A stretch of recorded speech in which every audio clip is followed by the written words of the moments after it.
does that even mean, Bowers Game Corner? Hey there, YouTube. I'm back again today for another How to Play video, and today I'm going to teach you to play NoCap. This is for 4 to 10 players, ages 7+, take about 20 to 45 minutes to play. So the first thing you're going to want to do is shuffle up all the cards and deal out 5 cards to every player in the game.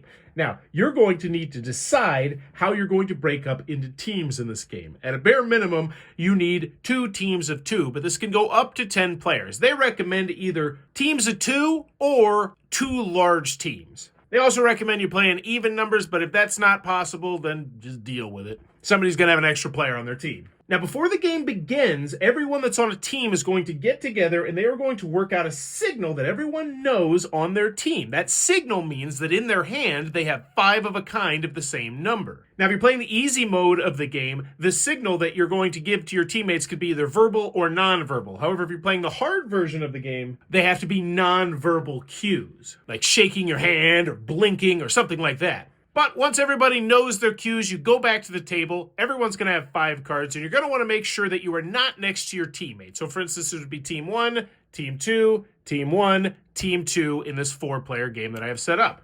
Now, the next phase of the game is really clunky, and the rules don't explain how to do it the best at all, but I would recommend leaving your cards face down at the beginning of the game, and then randomly someone is going to flip over 5 cards to the center. And every time, once these 5 cards are at the center, everyone could look at their cards, and fast and frantic, you can grab one at a time whatever card you want and then put it into your hand and then discard one of your cards so that there should be 5 cards still out in the center and 5 cards in your hand.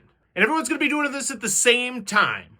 So for instance, this player might look down and say, nothing here is really going to help me. So they probably wouldn't grab anything, whereas this player would most definitely want to grab those 2 11s, because if they grabbed the 2 11s, they have to grab them one at a time, they would now have 2 8s and 3 11s. But now, seeing that that player put down that 6, this player might be like, I'm going to take that 6 and put down this 1, because now I have 2 8s and 2 6s. But you get the gist. Everyone is going to keep doing this. You can do it as many times as you want until everyone agrees that they want new cards.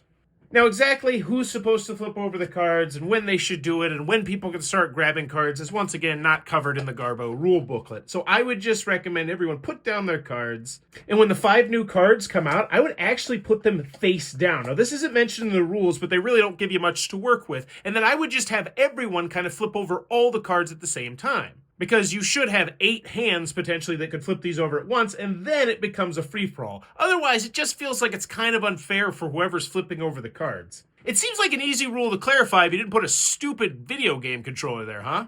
But players are going to continue to do this basic phase until eventually someone is going to get to 5 of a kind in their hand. They'll have 5 of the same number of 5 different colors in their hand, and then they're going to try and do their hand motion or their secret word to get the other player or players on their team to yell NoCap. And if they do that, then their team will get 1 victory point, assuming they're correct. And if you ever incorrectly say NoCap, then the other team or teams gets a point. Now, if you're not careful with trying to signal to your teammates that you have 5 of a kind, then the other team might notice it. And they actually have the opportunity to yell cap. This essentially is saying, hey, I think someone on the other team has 5 of a kind, but they haven't said NoCap yet. And if they're correct, they earn 2 points. And if they're incorrect, then everyone else earns 1 point. But once a team is either correct about cap or no cap, the round will end.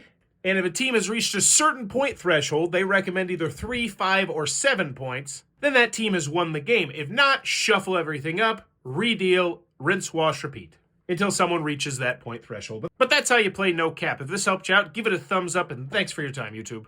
This video is brought to you by all of my amazing Patreon supporters, and I would love it if you would join their ranks and have your name immortalized in the end of many of my videos for the end of time. But consider for only $1 a month, and as always, thanks for stopping by.